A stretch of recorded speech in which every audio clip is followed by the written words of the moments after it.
పరిశుద్ధుడవైన మా తండ్రి, మహోన్నతుడవైన మా దేవ, మహిమ కలిగినటువంటి మా రాజా, మీ పాద సన్నిధిలో చేరి మీ ప్రియ కుమారుడు మా రక్షకుడైన యేసుక్రీస్తు నామమున మీకు స్తోత్రమును చెల్లిస్తూ ఉంటున్నాం. ఇంతవరకు ఈ పరిచర్లు మీరు మాకు సహాయం చేస్తూ వచ్చిన విధానము కొరకై మీకు స్తోత్రములు. ప్రభువా, మా మధ్యలో ఉంచబడిన ప్రభు వలన బట్టి మిమ్మల్ని స్తుతిస్తున్నాము. ఆరాధనలో భాగంగా ప్రభు వలన సమీపించక మునుపు మీ వాక్యము ద్వారా మాతో మీరు మాట్లాడుతురమ్మని మీకు మనవి చేస్తూ ఉంటున్నాం. నిలబడుతున్న మీ దాసుని మీరు కరుణించండి. అయోగ్యుడను నిష్ప్రయోజకుడను నాయన, మీ సన్నిధిని నిలిచి పరిచర్య చేయటకు ఏమాత్రం అర్హత లేనివాడను. మీరు నన్ను కరుణించి మీ కలవరి శిలువ రక్తము చేత మీరు నన్ను కడిగి నూతనపరచండి. ప్రభా, మీ సెలవు చాటును మరుగుపరుచుకుని మీ ఆత్మపూర్ణిగా చేసి అభిషేకించి వాడుకునండి. నువ్వు పలకొలసిన దాన్ని నీకు బోధించదని మీరు సెలవిస్తూ వచ్చిన మాటను మీరు నా పక్షంగా నెరవేర్చండి. మీ పరలోకపు సింహాసనమును మీ స్వరాన్ని మాకు వినిపించండి. వాక్యం యొక్క వెలుగులో మాలోని లోపల మేము గ్రహించి సరిచేసుకోవడానికి, అలాగూ యోగ్యంగా ప్రభు వల్ల పాలుపొంపులు పొందడానికి మీ కృపనివ్వండి. ప్రతి ఒక్కరూ శ్రద్ధతో వాక్యాన్ని వినేదాని కొరకు సహాయం చేయండి. అపవాది క్రియలను లయపరచుటకే దేవుని కుమారుడు ప్రత్యక్షమని నీ వాక్యం రాయబడిన మాట ప్రకారం అపవాది క్రియలన్నింటినీ మీరు లయపరచండి. ప్రతి ఆటంకాన్ని దూరపరచండి. నిద్ర మొత్తం అనాలోచన మీరు తొలగించండి. అందరినీ మీరు దర్శించి మీ స్వాధీనంలో ఉంచుకునండి. ఓ ప్రభువా, మా ప్రార్థనలు మీరు ఆలకించమని మీ కృప కలిగిన హస్తములకు అప్పగించుకుంటూ మిమ్మల్ని స్తుతిస్తూ మీ కలవరి శిలువ రక్త ప్రోక్షణ కిందకి మనం తెచ్చుకుంటూ యేసుక్రీస్తు ప్రభు నామమున ప్రార్థించి స్తుతించి వేడుకొనుచున్నాం తండ్రి, ఆమేన్. యెహోషువ గ్రంథము 1వ అధ్యాయము 9వ వచనం. నేను నీకు ఆజ్ఞ ఇచ్చి ఉన్నాను కదా, నిబ్బరము కలిగి ధైర్యంగా ఉండుము, దిగులు పడకుము, జడియకుము. నీవు నడుచు మార్గం అంతటిలో నీ దేవుడైన యెహోవా నీకు తోడయ్యుండును. ఈ వచనంలో ఈ సంవత్సరము సార్వత్రిక సంఘానికి ఇవ్వబడిన 3 వాగ్దానాల్లో ఒక వాగ్దానాన్ని మనం చూస్తూ ఉంటున్నాం. అదేంటి అంటే, నీవు నడుచు మార్గం అంతటిలో నీ దేవుడైన యెహోవా నీకు తోడయ్యుండును. గమనించండి, మోషే మరణించిన తర్వాత ఇశ్రాయేలీలకు నాయకుడుగా ఉండి ఇశ్రాయేలీలను నడిపించే బాధ్యత అనేది యెహోషువకు అప్పగించబడింది. ఈ అధ్యాయంలో మరి దేవుడు యెహోషువకు కొన్ని హెచ్చరికలు ఇస్తున్నాడు. అలాగే కొన్ని వాగ్దానాలు కూడా తనకిస్తూ వచ్చినట్లుగా మనము గమనిస్తూ ఉంటున్నాం. మరి వాక్యలో మనం చూస్తున్నాం, దేవుడు అంటున్నాడు, నీవు నడుచు మార్గం అంతటిలో నీ దేవుడైన యెహోవా నీకు తోడయ్యుండును అని. మరి ఈ విధంగా తాను దేవుని ద్వారా హెచ్చరించబడి దేవుని ద్వారా వాగ్దానాలు పొంది ఇశ్రాయేలీలను నడిపించవలసిన వాడుగా ఉన్నాడు. అలాగే తాను ఏం చేశాడంటే, మరి ఈ యెహోషువ నాయకత్వంలో ఇశ్రాయేలీలు యోర్దాను నది దాటి కనాన్లో ప్రవేశించారు.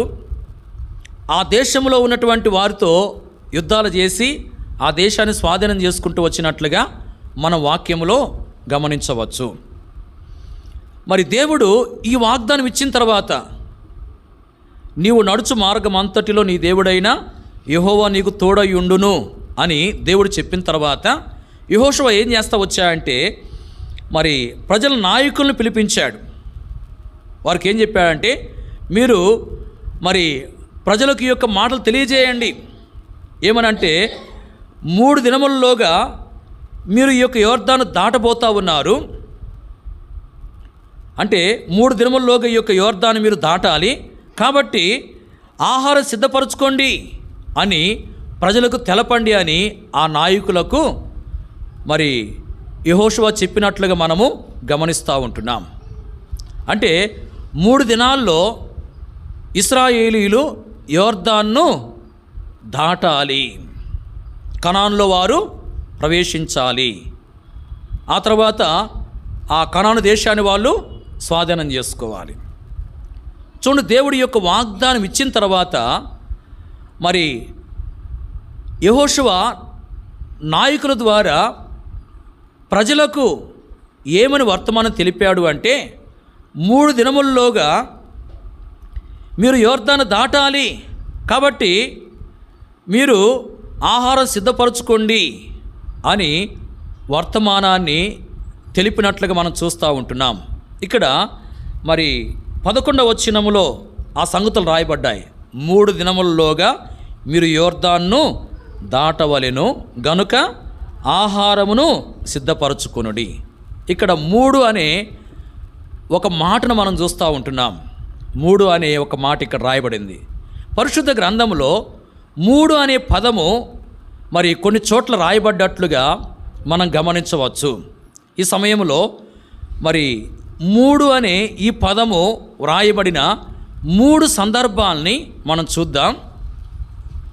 పరిశుద్ధ గ్రంథంలో 3 అనే పదము రాయబడిన 3 సందర్భాలని ఈ సమయంలో మనం చూద్దాం. మొదటిది ఏంది అంటే 3 సమూహములు. మొదటి మాట ఏంది? 3 సమూహములు. రెండవ మాట ఏంటంటే 3 భాగములు. మూడవ మాట ఏంటంటే 3 గుంపులు. గమనించండి, 3 సమూహములు, 3 భాగములు, 3 గుంపులు. ఈ 3 మాటలు రాయబడిన సందర్భాలని ఈ సమయంలో మనం చూద్దాం. మొదటిగా 3 సమూహములు అనే మాటను మనం చూద్దాం. సమూయేలు మొదటి గ్రంథము 11వ అధ్యాయము 11వ వచనం. సమూయేలు మొదటి గ్రంథం 11వ అధ్యాయము 11వ వచనం. మరునాడు సౌలు జనులను 3 సమూహములుగా చేసిన తర్వాత వారు తెల్లవారు సమయమున దండు మధ్యన జొచ్చి మధ్యాహ్నములోగా అమ్మోనులను హతము చేయగా వారిలో మిగిలిన వారు ఇద్దరేసి కూడి పోజాలకుండా చెదిరిపోయిరి. ఈ వచనములో మనము 3 సమూహములు అనే మాటను చూస్తూ ఉంటున్నాం. ఏ మాట ఉంది? 3 సమూహములు. గమనించండి, మరి ఈ అధ్యాయములో జరిగినటువంటి విషయాలన్నీ మనము మరి ధ్యానం చేయలేము. మరి ప్రాముఖ్యంగా ఈ యొక్క అధ్యాయం మనం ఏం చూస్తున్నాము అంటే, సౌలు అప్పటికే రాజుగా అభిషేకించబడతా వచ్చాడు. ఈ అధ్యాయంలో అమ్మోనీయులు ఇశ్రాయేలు మీదకి వచ్చినట్లుగా మనం చూస్తున్నాం. ఇశ్రాయేలీలకు అమ్మోనీయులకు మధ్యలో యుద్ధం జరుగుతూ వచ్చింది. సౌలు ఏం చేశాడంటే ఇశ్రాయేల్ అందరికీ వర్తమానం పంపించాడు, మీరందరూ రావాలి అని. వర్తమానం పంపినప్పుడు మరి వారందరి మీదకి దేవుని యొక్క భయం వచ్చింది కనుక దేవుని యొక్క భయము చేత ఇశ్రాయేల్ అందరూ ఆవరించబడి సౌలు దగ్గరికి వచ్చారు. ఎంతమంది సౌలు దగ్గరికి వచ్చారో ఈ అధ్యాయంలో వ్రాయబడ్డట్టు మనము గమనించవచ్చు. మరి వారు వచ్చిన తర్వాత సౌలు ఏం చేశాడంటే తన దగ్గరకు వచ్చినటువంటి వారిని 3 సమూహాలుగా ఏర్పాటు చేశాడు. ఎన్ని సమూహాలు? 3 సమూహములు. మరి ఈ 3 సమూహాల వారు ఏం చేశారంటే శత్రువులైన అమ్మోనీయుల మీదకి యుద్ధానికి వెళ్ళిపోయారు. వెళ్ళి ఆ శత్రువుల్ని హతము చేశారు. చాలామంది హతమైపోయారు శత్రువుల్లో. మరి మిగిలినటువంటి వారు ఇద్దరేసి కూడి పోజాలకుండా చెదిరిపోతూ వచ్చారు. చూడండి, శత్రువులు మరి ఇద్దరేసి కూడి పోజాలకుండా చెదిరిపోతూ వచ్చినట్లుగా మనం చూస్తున్నాం. శత్రువులు అనేకులు హతము చేయబడ్డట్లుగా మనము గమనిస్తూ ఉంటున్నాం.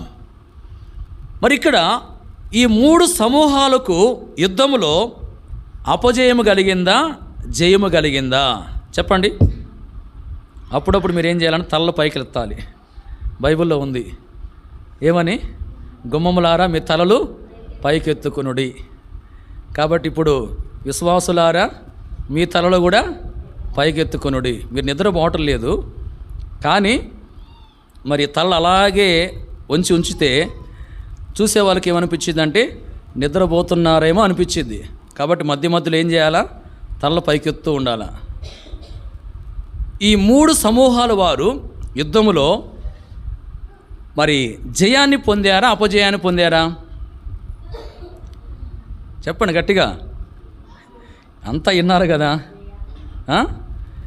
వీళ్ళు శత్రువుల్లో అనేకుల్ని హతము చేశారు.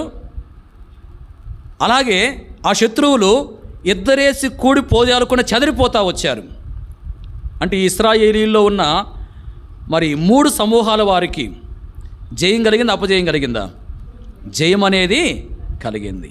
చూడండి, మరి ఈ 3 సమూహాలు యుద్ధములు ఏం పొందారంటే జయాన్ని పొందారు. మరి ఈ 3 సమూహాలు ఏ అనుభవాన్ని కలిగి ఉన్నారు? దాన్ని మనము గమనించాలి. సౌలు దగ్గరకు వచ్చినటువంటి ఇశ్రాయేలీల్ని సౌలు 3 సమూహాలుగా విభజించి మరి యుద్ధం చేయించాడు. వారికి జయం అనేది కలుగుతూ వచ్చింది. సౌలు దగ్గరకు వచ్చినటువంటి మరి ఈ ప్రజలు 3 సమూహాలుగా విభజింపబడ్డారు. ఈ 3 సమూహాల ప్రజలు ఏ అనుభవాన్ని కలిగి ఉన్నారు మనం గమనించవచ్చు. మరి ఇదే అధ్యాయం 7వ వచనంలో వ్రాయబడింది చివరిలో, అందువలన యెహోవా భయము జనుల మీదకి వచ్చెను గనుక ఒక్కడైనా నిలవకుండా వారందరూ వచ్చిరి. సౌలు వర్తమానం పంపినప్పుడు యెహోవా భయం వారందరి మీదకి వచ్చింది కాబట్టి వారందరూ సౌలు దగ్గరకు వచ్చేసారు. అంటే వారందరూ దేవుని భయముతో నిండిన వారు. వారందరిలో దేవుని యొక్క భయం అనేది ఉంది కాబట్టి వారు సౌలు దగ్గరకు వచ్చారు.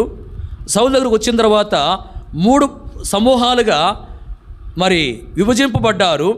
మరి యుద్ధానికి వెళ్ళారు. యుద్ధంలో జయం అనేది కలిగింది.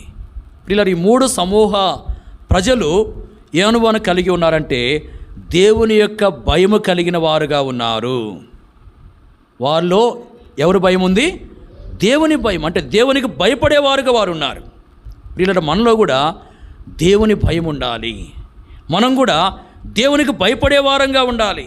దేవుని భయం మనలో ఉంటే ఏం చేస్తాం? దేవుని మందిరానికి సమయానికి వస్తాం. దేవుని యొక్క భయం మనలో ఉంటే దేవుని యొక్క వాక్యాన్ని శ్రద్ధగా చదువుతాం. దేవుని యొక్క భయం మనలో ఉంటే దేవుని కార్యాలను నిర్లక్ష్యం చేయకుండా దేవుని కార్యాల విషయంలో ఎంతో శ్రద్ధ కలిగినటువంటి వారంగా మనం ఉంటాం. పిల్లలు, మనము దేవుని భయము కలిగిన వారముగా ఈ లోకములో జీవించాలి. దేవుని భయము కలిగిన ఈ 3 సమూహాలకు యుద్ధములో జయం కలుగుతూ వచ్చింది. అలాగే మనలో కూడా దేవుని భయం ఉంటే మనము మరి శత్రు సమూహంపై జయ జీవితాన్ని కలిగిన వారంగా ఉంటాం. జయించే వారంగా మనము సిద్ధపరచబడతాం. మనము దేవుని భయము కలిగి జీవించాలి. పరిశుద్ధ గ్రంథములో మరి దేవునికి భయపడిన వారు ఎలా జీవిస్తూ వచ్చారో, దేవుని భయము లేని వారు ఎలా జీవిస్తూ వచ్చారో వ్రాయబడి ఉంది. వాక్యములో మనము గమనించవచ్చు. దినవృత్తాంతములు 2వ గ్రంథము 17వ అధ్యాయం 10వ వచనం. దినవృత్తాంతం 2వ గ్రంథం 17:10.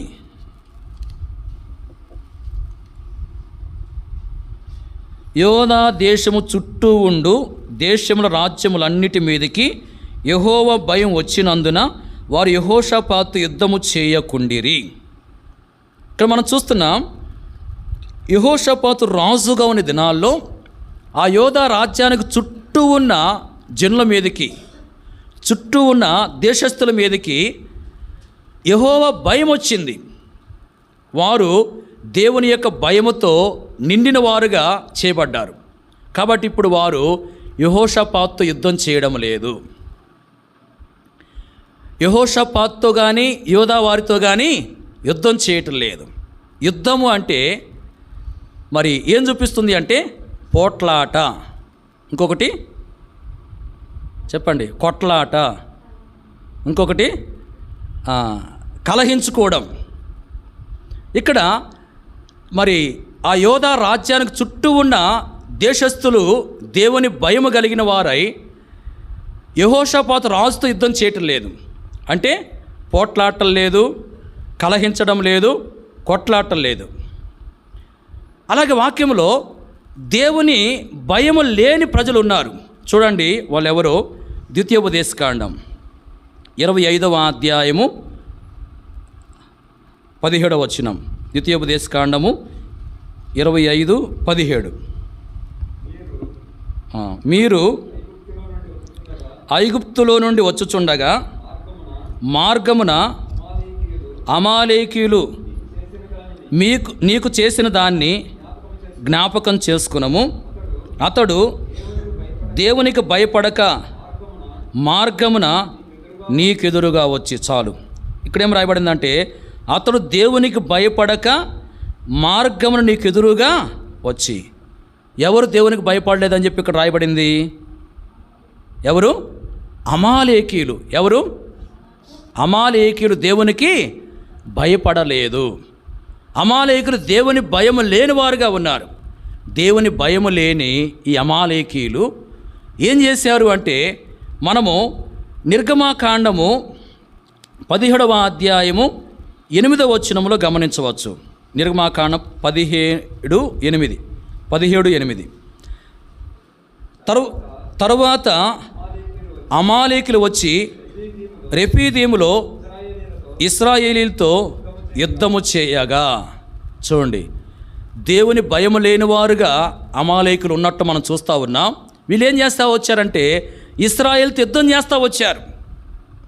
అంటే ఇశ్రాయేలుతో పోట్లాడారు, ఇశ్రాయేలుతో కలహించారు, ఇశ్రాయేలుతో కొట్లాడిన వారుగా ఉన్నారు.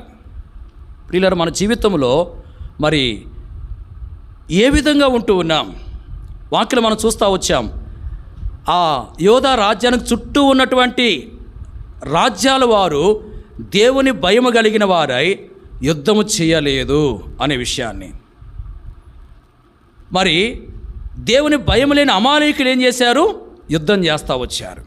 మన జీవితంలో మరి ఎవరితోనైనా మనము యుద్ధం చేస్తున్నాము అంటే, పోట్లాడుతున్నాము అంటే, కలహిస్తున్నాము అంటే, కొట్లాడుతున్నాము అంటే మనలో ఏమి లేదు? దేవుని భయం లేదు. దేవుని భయం కలిగిన వారు ఇతరులతో పోట్లాడరు, ఇతరులతో కలహించరు, ఇతరులతో మరి ఏమాత్రం కూడా గొడవ పెట్టుకోరు. మరి ఏదైనా వారికి అన్యాయం జరిగినా సహించుకొని ప్రభువుకు అప్పగించుకుంటారు. గమనించండి, ఎవరైతే దేవుని యొక్క భయం లేని వారుగా ఉన్నారో వారు ఏం చేస్తారంటే కలహిస్తారు. చిన్న చిన్న విషయానికే పోట్లాడుతూ ఉంటారు, మరి కలహించేవారుగా ఉంటారు. ప్రియులారా, మనం ఏ రీతిగా ఉన్నాం ఒకసారి ఆలోచన చేసుకోవాలి. కొంతమంది ఉంటారు, మరి చిన్న మాట ఏదైనా అంటే ఇక తెత్తులేస్తారు. ఇక వాళ్ళని ఆపలేం. అమ్మ నువ్వు దేవుని నమ్ముకున్నావు, దేవుని బిడ్డవు అంటే ఆ మాట అనమాక అంటాం. అమ్మ నువ్వు బేతనియా మందిరానికి వెళ్తావమ్మా అంటే బేతనియా మందిరం లేదేం లేదు, ఆ మాట పక్కనుంచు. అసలు ప్రార్థన సంగతి ఎందుకు ఎత్తుకొస్తున్నాయి? ఇప్పుడు ప్రార్థన సంగతి అసలు ఎత్తొద్దు. ఇప్పుడు ఏం చేయాలా? పోట్లాడాలా, కొట్లాడాలా, అన్నీ చేయాలా? చూడండి, ఎవరైనా అన్యాయంగా ఏదైనా అంటే ఏం చేయాలా? నువ్వు సహనం కలిగి మరి ప్రభువుకు అప్పగించుకోవాలా. అన్యాయంగా ఎవరైనా ఏదన్నా అంటే ఏం చేయాలంటే దేవునికి స్తోత్రం అని చెప్పాలా. ఏం చెప్పాలా? అన్యాయంగా ఎవరైనా నిన్ను అంటే, నీకేదైనా అన్యాయం చేస్తే నువ్వు పోట్లాడకుండా, వాళ్ళతో గొడవ పెట్టుకోకుండా, వాళ్ళతో కలహించుకుని ఏం చేయాలంటే దేవునికి స్తోత్రం అని చెప్పి దేవుడు మిమ్మల్ని దీవించునుగాక అనాలా. ఎప్పుడైనా మరి ఈ విధంగా అన్నాం మనం?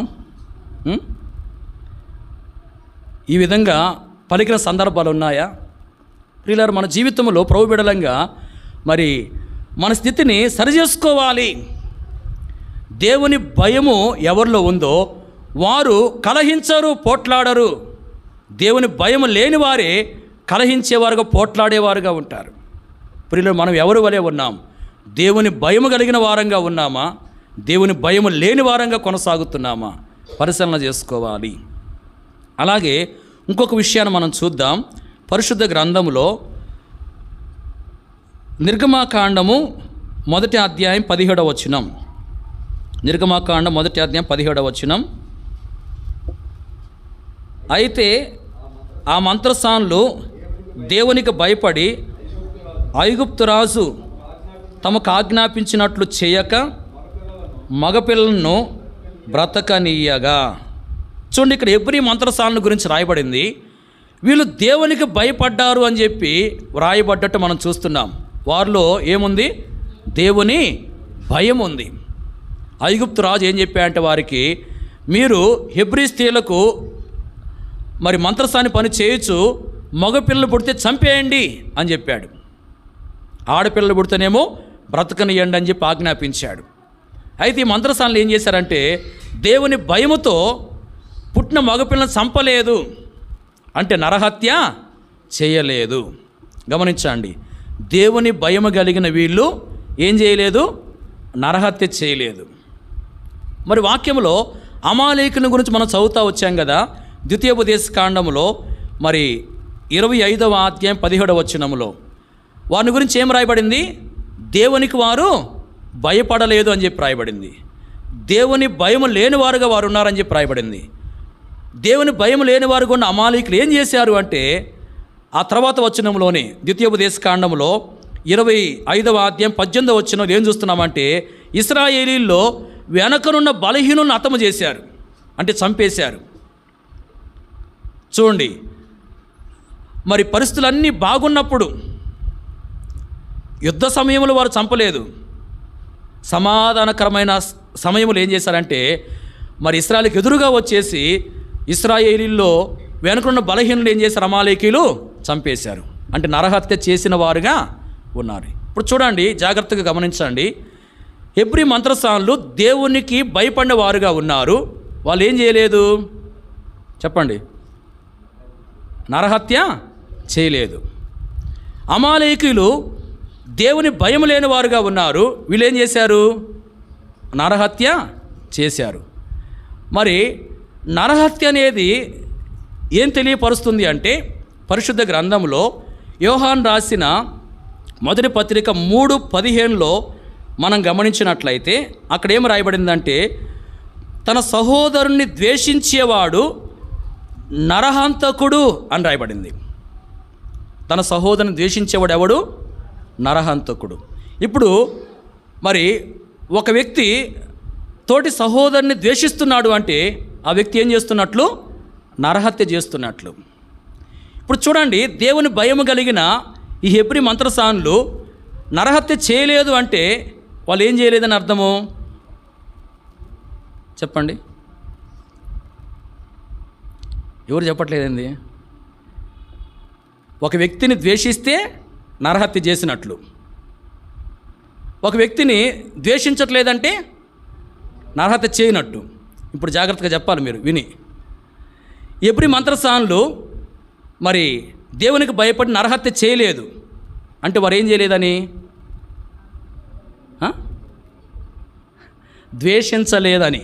అర్థమైందా? వాళ్ళు దేవునికి భయపడి నరహత్య చేయలేదంటే వాళ్ళు ఏం చేయలేదు? ద్వేషించలేదు. ఇప్పుడు అమాలేకీయులు దేవుని భయం లేని వారుగా ఉండి నరహత్య చేశారు అంటే ఏం చేసినట్లు? ద్వేషించినట్లు. గమనించండి, దేవుని భయం మనలో ఉంటే మనం ఇతరులను ఏం చేయము? ద్వేషించము. దేవుని భయం మనలో లేకపోతే ఇతరులను ఏం చేస్తాము? ద్వేషిస్తాం. ప్రియులారా, మన జీవితంలో ఇతరులను ద్వేషిస్తున్నావు అంటే, ఇతరులంటే ద్వేషం కలిగి కొనసాగుతున్నావు అంటే నీలో ఏమి లేదు? దేవుని భయము లేదు. ప్రియులారా, మన జీవితంలో మరి ఇతరులను ద్వేషించే వారంగా ఏమాత్రం ఉండకూడదు. ఎవరి మీదనైనా ద్వేషం ఉంటే దాన్ని ఏం చేయాలి? మనము విడిచిపెట్టాలి. మనం వారిని ప్రేమించే వారంగా సిద్ధపరచబడాలి. గమనించండి, దేవునికి భయపడేవారు ఇతరులను ద్వేషించరు. దేవునికి భయపడని వారే ఇతరులను ద్వేషించేవారుగా ఉంటారు. మనము ఎలా ఉన్నామో పరిశీలన చేసుకోవాలి. అలాగే ఇంకొక మాట మనం చూద్దాం పరిశుద్ధ గ్రంథంలో నుండి. మనము మరి యెహోషువ గ్రంథములో ఈ వచనాలు చదివేదానికి మరి సమయం లేదు కనుక నేను చెప్పేస్తాను. యెహోషువ గ్రంథములో 2వ అధ్యాయం 9వ వచనము, అలాగే యెహోషువ గ్రంథములో 10వ అధ్యాయం 21వ వచనం. ఈ వచనాలు మనం ఏం చూస్తున్నాము అంటే, మరి ఆ కనాను దేశంలో ఉన్న ప్రజలు భయము చేత ఆవరించబడ్డారని చెప్పి మనం చూస్తూ ఉంటున్నాం. దేవుడు ఇశ్రాయేలు పక్షంగా చేసినటువంటి కార్యాలను గురించి వారు విని మరి భయపడతా వచ్చారు. దేవుని యొక్క భయం అనేది వారిలో మరి కలిగినట్లుగా మనం చూస్తూ ఉంటున్నాం. దేవుని యొక్క భయము చేత వాళ్ళు ఇశ్రాయేలీలకు విరోధంగా ఒక్క మాట కూడా పలకటానికి వారి గుండె సరిపోలేదని చెప్పి రాయబడింది. చూడండి, దేవుని యొక్క భయం వారిని ఆవరించింది కాబట్టి దేవుని ప్రజలను ఇశ్రాయేలుకు విరోధంగా ఒక్క మాట మాట్లాడడానికి ఏమాత్రం వారు మరి సాహసించలేదు. చాలా భయపడ్డారు ఒక మాట మాట్లాడాలంటే. అంటే చూడండి, ఇక్కడ దేవుని భయం కలిగిన వారు మాట్లాడడానికి సాహసించలేదు. దీని అర్థం ఏంటంటే, దేవుని భయం అనేది ఒక వ్యక్తిలో ఉన్నప్పుడు దేవునికి వ్యతిరేకమైన మాటలు ఆ వ్యక్తి ఏమాత్రం మాట్లాడలేడు. అలాగే వాక్యంలో మనం చూస్తే దేవుని భయం లేని వ్యక్తి ఎలా ఉంటాడో మనం గమనించవచ్చు. సంఖ్యాకాండములో 12వ అధ్యాయం 8వ వచనంలో మనం చూస్తే అక్కడ మిరియాము అహరోనుల గురించి రాయబడింది. ఎవరిని గురించి? మిరియాము అహరోనులు. వీళ్ళు ఏం చేశారంటే మోషేకు విరోధంగా మాట్లాడుతూ వచ్చారు. అప్పుడు దేవుడు వారిని ప్రశ్నించాడు. ఏమనంటే, నా సేవకుడైన మోషేకు విరోధంగా మాట్లాడటకు మీరేలా భయపడలేదు అని. అంటే వారు భయపడలేదు, భయం లేని వారుగా ఉన్నారు.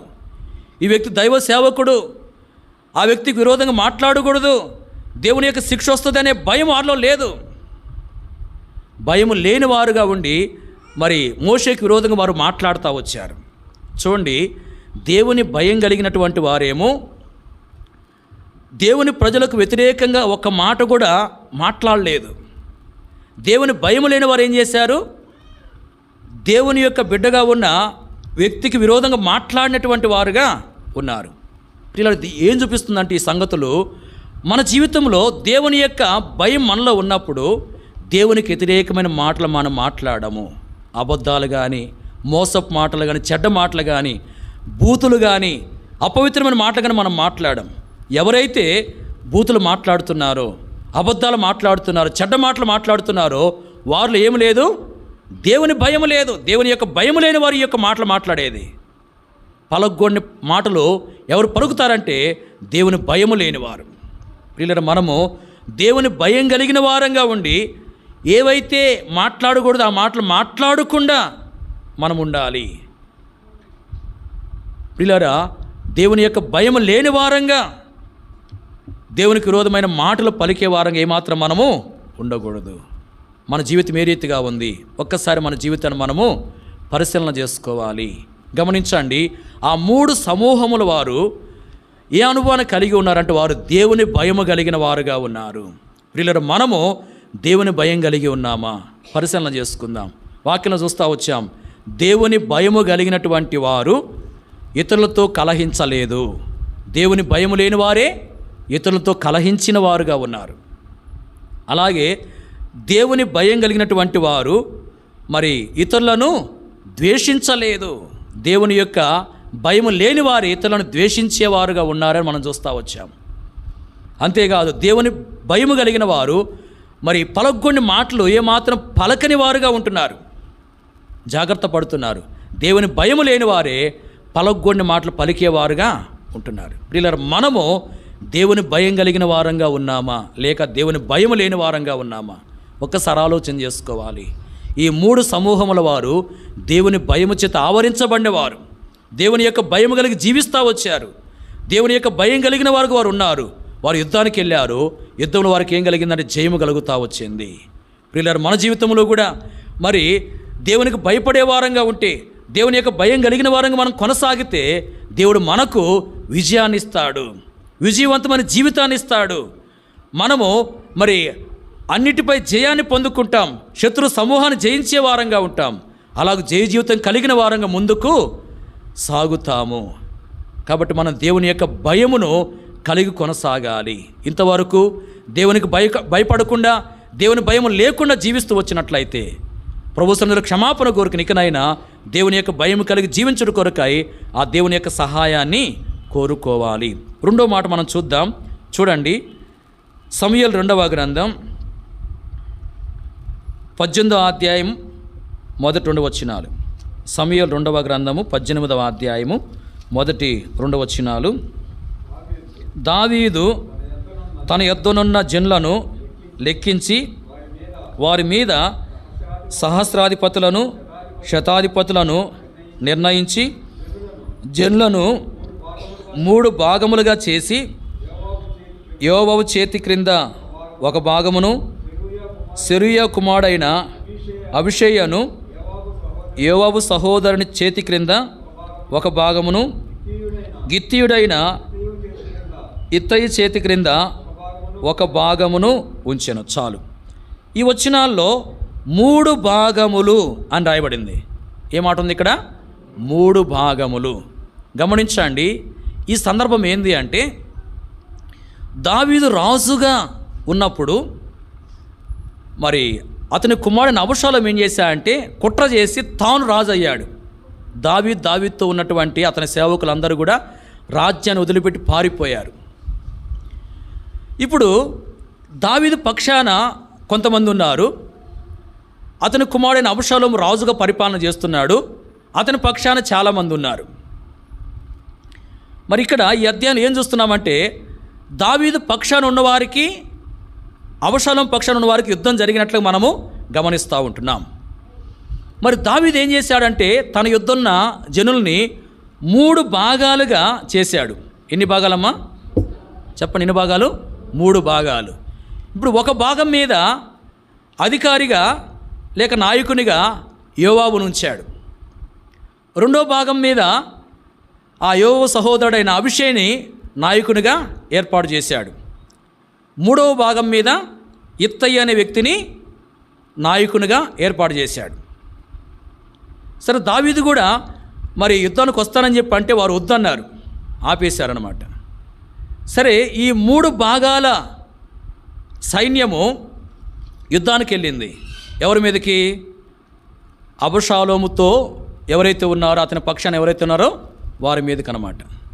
ఆ యుద్ధంలో ఏం జరిగింది అంటే, మరి ఈ దావీదు పక్షాన ఉన్నవారు అబషాలోము పక్షాన ఉన్నవారిని ఓడించారు.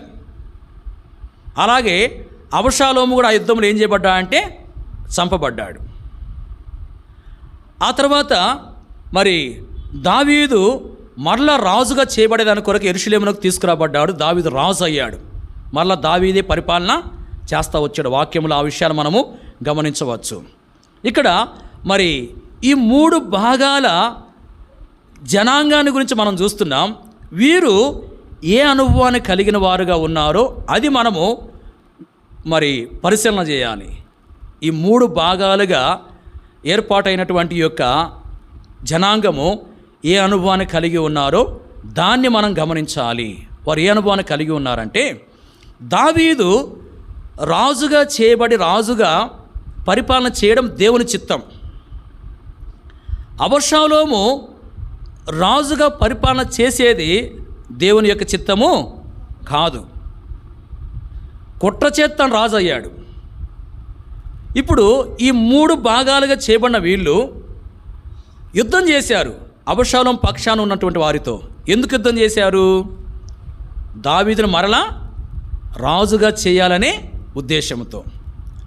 దావీదు రాజుగా చేయబడ్డము దేవుని చిత్తము.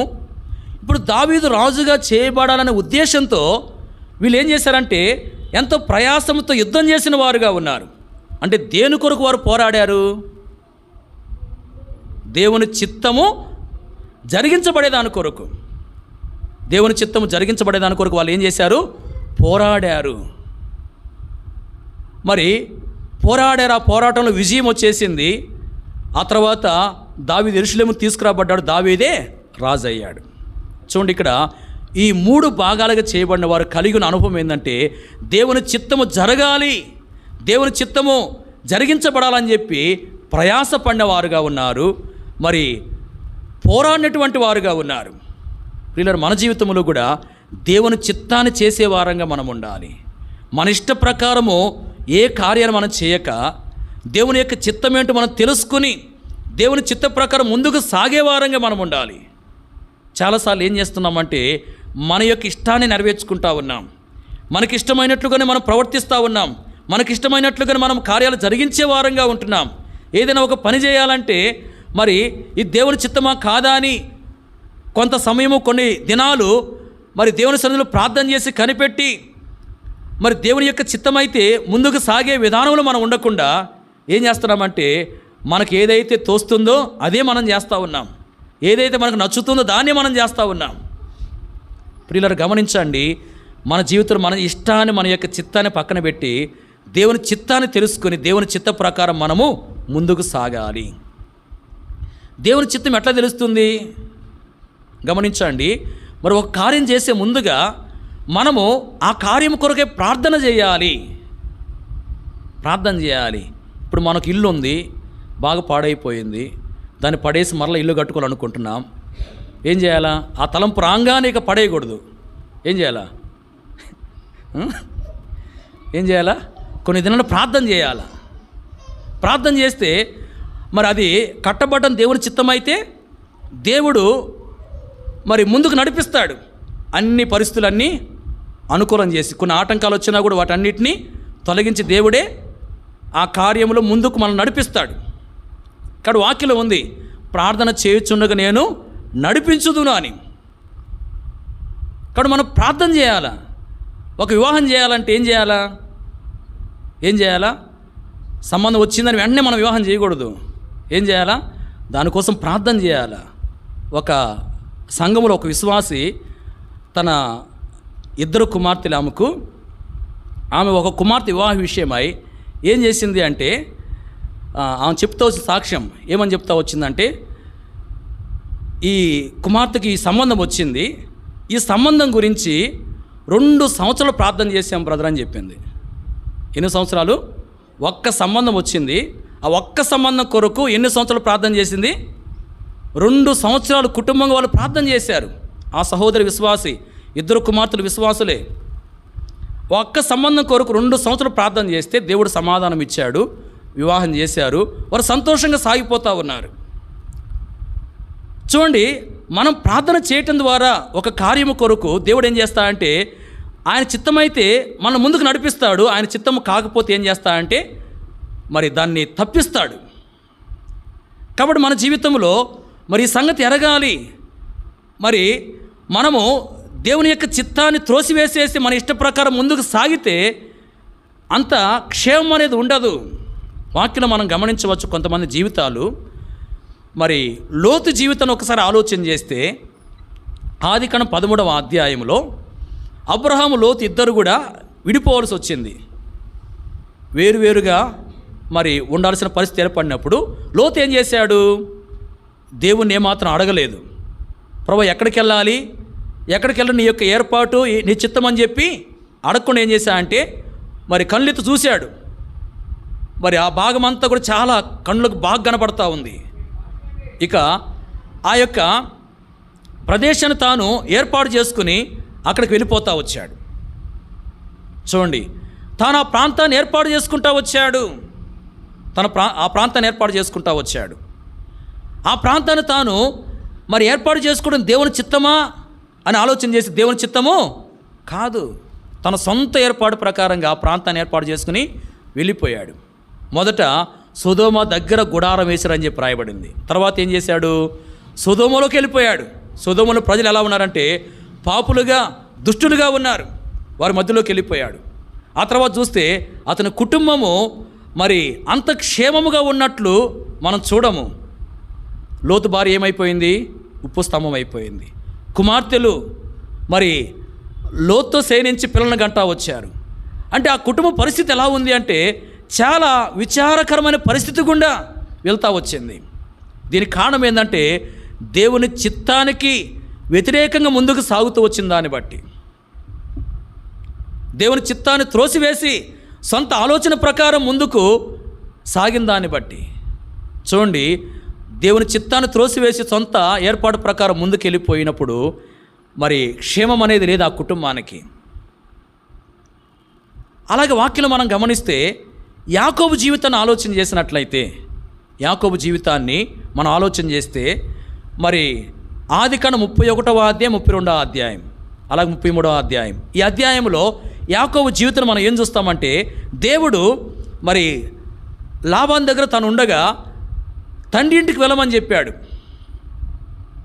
యాకోబు తండ్రి ఇంటికి వెళ్ళడము దేవుని చిత్తము. ఆ చిత్తానికి లోబడి యాకోబు ఏం చేశాడంటే మరి బయలుదేరి వెళ్ళాడు. వెళ్ళినప్పుడు ఏం జరుగుతూ వచ్చింది అంటే గమనించవచ్చు మనం ప్రాముఖ్యంగా.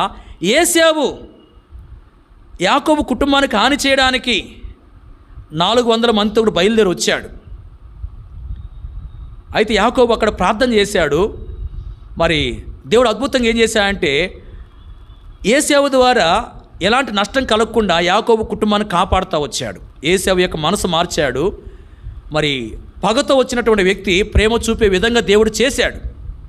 కాబట్టి ఇప్పుడు ఏశావు ద్వారా ఏ హాని కలగకుండా యాకోబు కుటుంబం ఏం చేయబడిందంటే క్షేమాన్ని పొందింది. ఇక్కడ ఏం గమనిస్తున్నామంటే యాకోబు దేవుని చిత్త ప్రకారం ముందుకు వెళ్తా ఉన్నాడు. వాస్తవంగా ఏశావు ద్వారా తన కుటుంబానికి నష్టం కలగాలి, కానీ నష్టం కలగకుండా దేవుడు ఏం చేశాడు? తప్పించాడు. మన జీవితంలో దేవుని చిత్త ప్రకారం ముందుకు సాగినప్పుడు కలగవలసిన నష్టము కలగకుండా దేవుడు ఏం చేస్తాడు? తొలగించి వేస్తాడు. కాబట్టి మనము మన ఇష్టాన్ని పక్కన పెట్టేసి దేవుని ఇష్టాన్ని జరిగించే అనుభవంలోనికి రావాలి. గమనించండి, లోతు దేవుని ఇష్టాన్ని పక్కన పెట్టేశాడు, తన ఇష్టానుసారంగా ముందుకెళ్ళాడు. మరి ఏమాత్రం కూడా అతని కుటుంబం క్షేమముగా లేనట్టు మనం చూస్తున్నాం. అంటే అతని యొక్క కుటుంబం క్షేమముగా లేదు. క్షేమముగా ఉన్న కుటుంబమే ఎంతో పతనమైపోయినట్లు మనం గమనిస్తూ ఉంటున్నాం. అయితే యాకోబు జీవితంలో తన ఇష్టాన్ని పక్కన పెట్టేసి దేవుని యొక్క చిత్త ప్రకారం ముందుకు సాగిన వాడుగా ఉన్నాడు. మరి తన విషయంలోనైతే తన కుటుంబం మీదకి రావాల్సిన నష్టం రాకుండా దేవుడు ఏం చేశాడంటే తొలగించిన వాడుగా ఉన్నాడు. పిల్లలు, మనము అలాగున మరి యాకోబు వలె దేవుని చిత్త ప్రకారం ముందుకు సాగే వారంగా ఉండాలి. మన జీవితం ఏ రీతిగా ఉంది? లోతు కుటుంబం వలె దేవుని చిత్తాన్ని త్రోసివేసే వారంగా ఉన్నామా? పరిశీలన చేసుకుందాం. యాకోబు వలె దేవుని చిత్త ప్రకారం నడుచుకునే వారంగా ఉన్నామా? వాక్యం మనం చూస్తున్నాం. మరి దావీదు జనులను 3 భాగాలుగా చేశాడు. ఆ 3 భాగాల ప్రజలు ఎలాంటి వారంటే దేవుని చిత్తము జరగాలని పోరాడిన వారు. పిల్లలు, మనం కూడా దేవుని చిత్త ప్రకారముగా నడుచుకోవాలి. ఇంతవరకు దేవుని చిత్తాన్ని పక్కన పెట్టేసి మనకిష్టమైనట్టుగా జీవిస్తూ వచ్చామేమో పరిశీలన చేసుకుని క్షమాపణ కోరుకుని ఇకనైనా దేవుని యొక్క ఇష్టము చొప్పున మనం ముందుకు సాగే వారముగా ఉండాలి.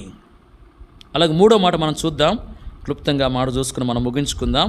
చూడండి, పరిశుద్ధ గ్రంథంలో న్యాయాధిపతుల గ్రంథం 7వ అధ్యాయం 16వ వచనం. న్యాయాధిపతులు 7:16.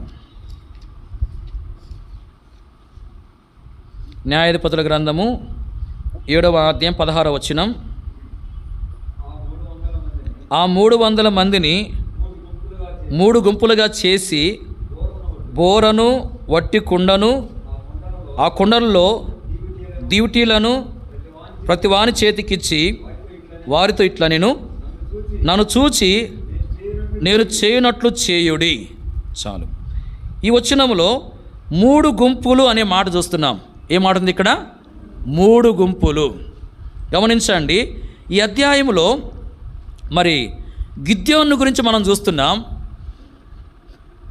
గిద్యోనుకు అతనితో ఉన్న మరి ఇశ్రాయేలులకు, గిద్యోను ఇశ్రాయేలీలు మరి మిద్యానులతో యుద్ధం చేస్తూ వచ్చారు. శత్రువులను మిద్యానులతో యుద్ధం చేస్తూ వచ్చారు. మరి ఆ యుద్ధంలో గిద్యోను ఇశ్రాయేలీలు జయాన్ని పొందినట్లుగా మనం చూస్తున్నాం. మిద్యానీయులు ఓడిపోతూ వచ్చినట్లుగా మనము గమనిస్తూ ఉంటున్నాం. చూడండి, ఇక్కడ మరి ఈ 3 గుంపులు అనే మాట రాయబడింది కదా. వాక్యలో మనం చూస్తున్నాం. మొదటిగా మరి యుద్ధానికి ఇశ్రాయేలు సిద్ధమయ్యారు. మిద్యానుల మీద సిద్ధమైనప్పుడు దేవుడు ఏమన్నా అంటే, మీరు చాలామంది ఉన్నారు, మీరు యుద్ధానికి పోయి జయం పొందితే ఏమనుకుంటారంటే మా బలమే మాకు జయాన్ని ఇచ్చిందని చెప్పి మీరు చెప్పుకుంటారు. కాబట్టి ఇంతమంది మీరు యుద్ధానికి వెళ్ళొద్దు, అని గిద్యోనుతో దేవుడు ఏం చెప్పాడంటే, మరి ఎవరైతే భయపడి వణికేవారుగా ఉంటున్నారో వారందరూ తిరిగి ఎవరింటికి వాళ్ళు వెళ్ళిపోండి అని చెప్పి చెప్పమన్నాడు. గిద్యోను ఆ విధంగా చెప్పేసరికి మరి ఎంతమంది వెళ్ళిపోయారంటే జనుల్లో 22,000 మంది తిరిగి వెళ్ళిపోయారు. మిగిలింది ఎంతమంది అంటే 10,000 మంది. ఇప్పుడు దేవుడు ఏమంటున్నా అంటే ఈ 10,000 మంది కూడా ఎక్కువే, కాబట్టి వీళ్ళకు కూడా ఒక పరీక్ష పెడదామని చెప్పి దేవుడు ఒక పరీక్ష పెట్టాడు. వాళ్ళని మరి నీళ్ళ యొద్దకు నడిపించమన్నాడు దేవుడు. నీళ్ళు తాగుతూ కుక్క గతికినట్లు ఎవరైతే మరి నీళ్ళు తాగుతారో వారిని పక్కనుంచు అన్నప్పుడు మరి వారిని పక్కనుంచితే వారు 300 మంది అయ్యారు. మిగతా వాళ్ళందరూ కుక్క గతికినట్టు గతకుండా నీళ్ళు తాగుతూ మోకాళ్ళను కృంగిన వారుగా ఉన్నారు. వారందరినీ పంపించేయమన్నాడు. వారందరూ వెళ్ళిపోయారు. కుక్క గతికినట్టు గతికిన వాళ్ళు ఎంతమంది? 300 మంది. ఇప్పుడు ఈ 300 మంది ద్వారా విజయాన్ని ఇస్తానని చెప్పి దేవుడు చెప్పాడు గిద్యోనుతో. కాబట్టి ఇప్పుడు ఈ 300 మందితో కూడా గిద్యోను మిద్యాను మీదకి యుద్ధానికి వెళ్ళాడు. ఈ 300 మందిని ఏం చేశాడు? 3 గుంపులుగా విభజించాడు. 3 గుంపులుగా చేసి మరి యుద్ధానికి వెళ్ళాడు.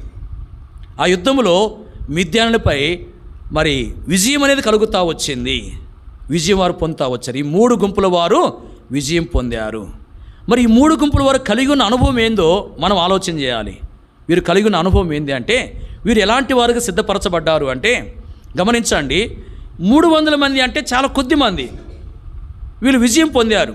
పొందిన తర్వాత మీరు ఎట్లా విజయం పొందారు? మిద్యానులు చాలామంది ఉన్నారు కదా, మరి మీరే 300 మంది, మీరు ఎట్లా విజయం పొందారు అని చెప్పి అడిగితే వాళ్ళు ఏం చెప్తారు? అయ్యా, మా శక్తి కాదు, మా బలం కాదు, మా జ్ఞానం కాదు, దేవుడే మాకు విజయం ఇచ్చాడని చెప్పగలుగుతారు. అట్లా కాకుండా అంతకుముందు ఉన్నారు కదా, ఎంతమంది? మనం చదువుతా వచ్చి 22,000 మంది, అలాగే 10,000 మంది, దాదాపుగా 32,000 మంది. వీరందరూ పోయినట్లయితే విజయం వస్తే ఏమనుకునేవాళ్ళు? ఏమనుకునే అవకాశం ఉంది? మా బలమే, మా శక్తి మాకు విజయం ఇచ్చిందని చెప్పుకునే అవకాశం ఉంది. ఇక్కడ 300 మంది ద్వారా విజయం వచ్చింది. ఇప్పుడు వీళ్ళు ఎలాంటి స్థితిలో సిద్ధపరచబడ్డారంటే, అయ్యా మా బలం కాదు, మా జ్ఞానం కాదు, దేవుడే మాకు విజయం ఇచ్చాడయ్యా చెప్పగలిగే వారుగా వారు సిద్ధపరచబడతా వచ్చారు. అంటే మేం కాదు, మా బలం కాదు, దేవుడే మాకు విజయం ఇచ్చాడు. అంటే ఇదేం చూపిస్తుందంటే, వారిని వారు తగ్గించుకుంటున్నారు, దేవుణ్ణి ఏం చేస్తున్నారు? గొప్ప చేస్తున్నారు, దేవుణ్ణి హెచ్చిస్తూ ఉన్నారు. పిల్లలు మనం కూడా మనం తగ్గించుకోవాలా, దేవుణ్ణి ఏం చేయాలా? హెచ్చించాలా. వాక్యంలో పౌలు జీవితాన్ని చూస్తే పౌలు ఏమన్నాడు? ఎంతో ప్రయాసపడ్డాడు. తాను ప్రయాసపడింది నేను కాదు, నాకు తోడై ఉన్న దేవుని కృపే అంటా ఉన్నాడు. నేను కాదు, దేవుడు అని చెప్తున్నాడు. వీళ్ళేం చెప్తున్నారు? మా బలం కాదు, మా జ్ఞానం కాదు, దేవుడే మాకు విజయం ఇచ్చాడని చెప్తున్నారు. అలాగే యేసేపు ఫరో దగ్గరికి వచ్చాడు కలలు భావాన్ని తెలపడానికి. ఏమంటున్నాడు? అయ్యా, భావాలు తెలపడం నా వల్ల కాదు, దేవుడే క్షేమకరమైన జవాబునిస్తాడు అని చెప్తా వచ్చాడు. నా వల్ల కాదు, దేవుడే అని చెప్తా వచ్చాడు. చూడండి, నేను చెప్పగలను, నేను చేయగలను, నా వల్ల అవుతుంది అని అనలేదు. ప్రియులారా, మన జీవితంలో ఈ 3 గుంపుల ద్వారా ఏమి నేర్చుకోవాలంటే, మనం తగ్గించుకోవాలి, దేవుణ్ణి హెచ్చించాలి. నేనే నా వలన అయ్యింది అనకూడదు. మనము నేను చెప్పాను కాబట్టి ఆ వ్యక్తి మందిరానికి వస్తున్నాడు, లేకపోతే నేనున్నాను కాబట్టి ఈ కార్యం జరిగింది, నేనే లేకపోతే ఇది జరిగేది కాదు. వీళ్ళని గమనించి ఇలాంటి మాటలు మనము పలకూడదు. నేను కాదు, దేవుడే అని చెప్పాలి మనం. నేను కాదు, దేవుడే. ఒకసారి తిమోతి అంకుల్ ఒక సంగతి చెప్తా వచ్చాడు. ఆయన ఒక చోట వాక్యం చెప్పడానికి వెళ్ళాడంట. వాక్యం చెప్పాడు. వాక్యం చెప్పడం అయిపోయింది, మీటింగ్ అయిపోయింది. ఆయన పులిపేట నుంచి దిగి వస్తూ ఉన్నాడు. వస్తూ ఉన్నప్పుడు ఒక వ్యక్తిని పలకరిస్తూ వచ్చాడు. ఆ తిమోతి అంకుల్ ఒక వ్యక్తి పలకరించాడు. ఈయన కూడా, మరి తిమోతి అంకుల్ కూడా ఆ వ్యక్తితో మాట్లాడుతూ ఉన్నాడు. ఎక్కడో బయట ఉన్నాడు ఒక ఆయన పరిగెత్తుకుంటూ వచ్చాడు. ఇక్కడికి పరిగెత్తుకుంటూ వచ్చాడు. వస్తా జనాలు అందరూ ఉంటారు కదా, మీటింగ్ అంతా అయిపోయింది, అందరూ లేచి అటు ఇటు సర్దుకుంటూ ఉన్నారు. ఆయన పరిగెత్తుకుంటూ వచ్చేసరికి ఒకని గుద్దేరు, ఒక ఆయన పడ్డాడంట. పరిగెత్తుకుంటా తిమోతి అంకుల్ దగ్గర వచ్చి, అన్న నువ్వు మాట్లాడుతున్నావు కదా, ఈ సహోదరుని మందిరానికి తీసుకొచ్చింది ఎవరు అనుకున్నారు? నేనే. ఈ వ్యక్తిని రక్షణలోకి నడిపించింది ఎవరు? నేనేనన్నా అని చెప్పుకుంటా ఉన్నాడు. చూడండి, అక్కడ సందర్భం లేదు, సమయం లేదు. నేనే చెప్పుకోవడానికి ఆయన పరిగెత్తుకుంటూ వచ్చాడు అక్కడి నుంచి. ఇప్పుడు కొంతమంది కొన్ని ఇస్తారు దేవునికి, ఇచ్చి ఏం చేస్తారంటే, ఇచ్చింది ఎవరు అనుకున్నారు? నేనే. ఇది చేసింది ఎవరు? నేనే.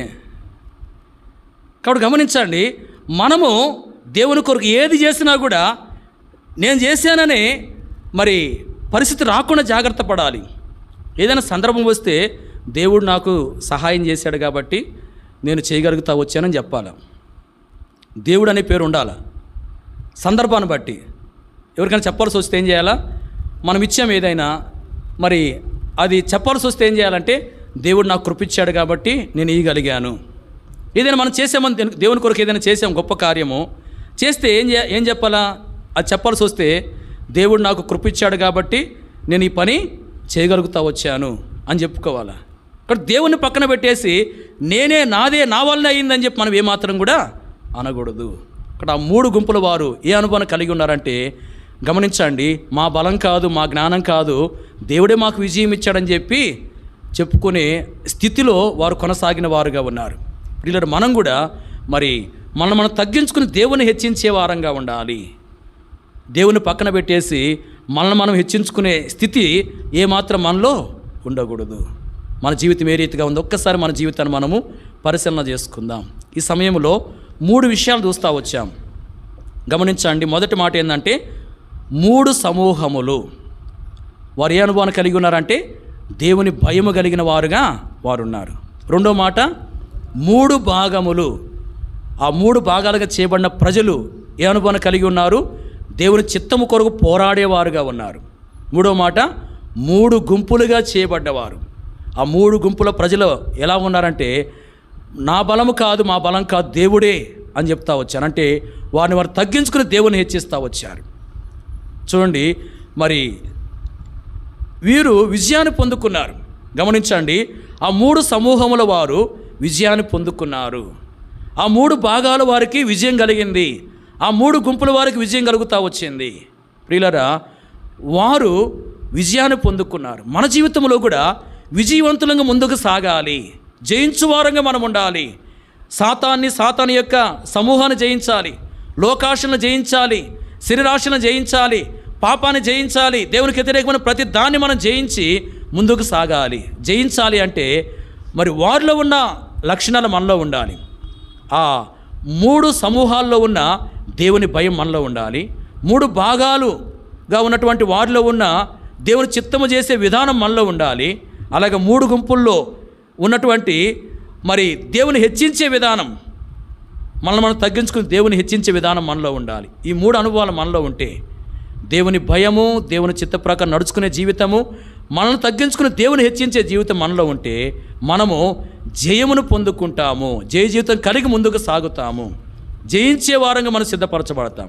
జయించే వారంగా ఉంటే గమనించండి, మరి యేసు ప్రభు మరి పరలోకానికి వెళ్ళాడు, తిరిగి ఒక దినం రాబోతున్నాడు. ఆయన యొక్క రాకడలో 2 భాగాలు. మరి ఆ 2 భాగాలు ఒక భాగం ఏంటంటే రహస్య రాకడ. గమనించండి, ఆయన రహస్యంగా రాబోతున్నాడు. ఆ రహస్య రాకడలో మనము ఏం చేయబడతామంటే ఎత్తబడతాము. ఎత్తబడాలంటే ఆయన ఎవరిని తీసుకుపోదానికి వస్తున్నాడంటే గమనించండి, జయించే వారిని. ఒక పాట ఉంది, జయించు వారిని కొనిపోవా ప్రభు యేసు వచ్చును అని. గమనించండి, జయించే వారిని ఆయన కొనుక్కోవడానికి వస్తున్నాడు. మనం ఈ అనుభవాన్ని కలిగి జయించే వారంగా ఉంటేనే ఏం చేయబడతాము? ఆయనతో కూడా ఉండేదాని కొరకై ఎత్తబడతాము.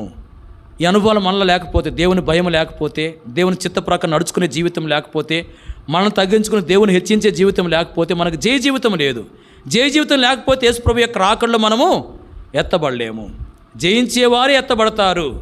కాబట్టి గమనించండి, ఈ 3 అనుభవాలను కలిగి జయించే వారంగా ఉండి ఆయన రాకడలో మనం ఏం చేయబడాలంటే ఎత్తబడాలి. అలాగన ప్రభు మనకు సహాయపడునుగాక. ప్రార్థన చేసుకుందాం.